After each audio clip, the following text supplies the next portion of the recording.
Pagka walang colon cleansing, eto. Bloatedness. Yan yung pagkakain mo, parang hirap ka huminga. Parang ganun. Busog. Indigestion din yon. Kung nakakaranas kayo ng gas spasms o mas tiwag, yung iba tinatawag po siya ngayong reflux. Acid reflux. Umaangat yung acid. Okay. Digestive issues. Digestive issues.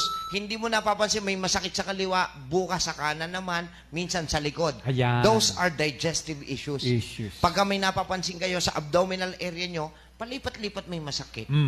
Tapos, minsan naman paghinga, may naipit. Tapos, magre-relax ka lang, okay na ulit. Those Yeah. are digestive issues. Alright. Yung dighay ng dighay, What is utot ng utot, those are digestive issues. dighay? Pag dighay ka ng dighay, may problema si gallbladder. Uh-huh. Pag utot ka ng utot, may problema si gallbladder.